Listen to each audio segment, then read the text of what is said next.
Дүрбөлөнгө түштүңүзбү? Өлкөдө сирена үнү жаңырды. Бүгүн 3 октябрда Бишкекте жана өлкө аймактарында өзгөчө кырдаалды кабарлаган сиреналар жаңырды. Буга чейин өзгөчө кырдаалдар министрлиги маалымат таратып, 3 октябрда саат 10:00–11:00 аралыгында Бишкек Ош шаарында жана облус райондун борборлорунда 5 мүнөткө чейин сиреналар катуу жаңырып, машыгуу өтөрүн эскерткен.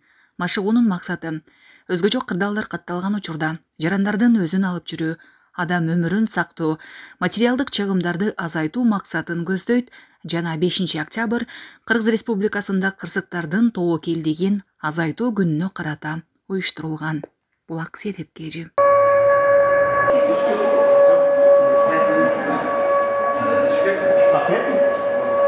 Бирдиктүү маалыматтык башкаруу системасынын компонентинин ишин текшерүүнү жүргүзүүдө кабатыр болбоңуздар. Проводит тестирование компонента информационно-управляющей системы. База биринчиге. База баяшта. Калктык кабарландыруу системасы ийгиликтүү текшерилди.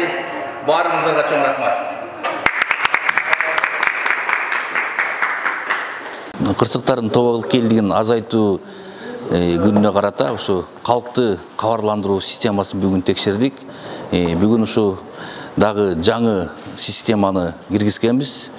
Бул система болсо, эгерде башка кабарландыруу системалары интернет бар жерде же бир байланыш бар жерде иштесе, бунун өзгөчөлүгү кайсы жерде цифровой телевидение иштейт, ошол жерде иштей берет да.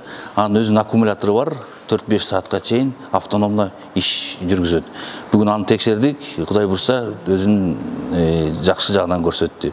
Андан бөлөк дагы перехват каналдардын теле берүүлөрүн токтотуп коюп, кайра берүүдүн дагы текшердик.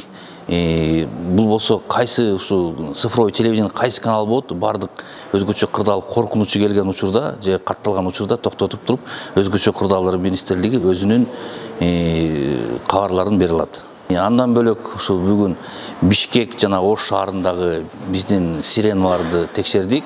Бул сиреналар болсо ушу азыр Ош шаарында сирена жаңырып баштады.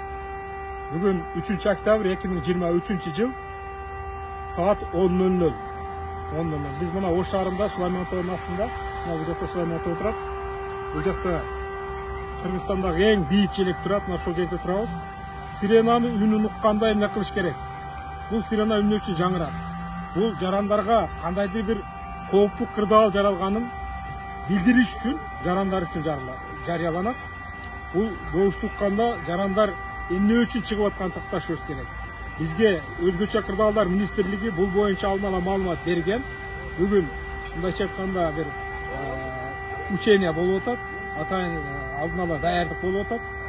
Бирок чын эле кооптуу кырдаал жаралганда эмне кылыш керек?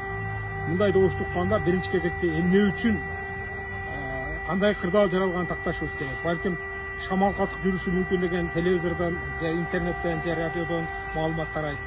Же болбосо кандайдыр бир жер титиреши мүмкүн деген маалымат болушу мүмкүн. Ошол маалымат тактаганга чейин биз маалыматты издешибиз керек.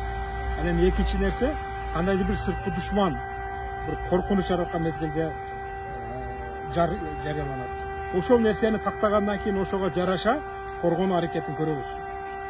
Мына азыр Борбордук аянтта Алымбек паркында турабыз. Жарандар бул жөнүндө маалымат алган үчүн көп паникага түшкөн жок. Баары мектептерде, билим берүү мекемелеринде азыр машыгуу болуп атат.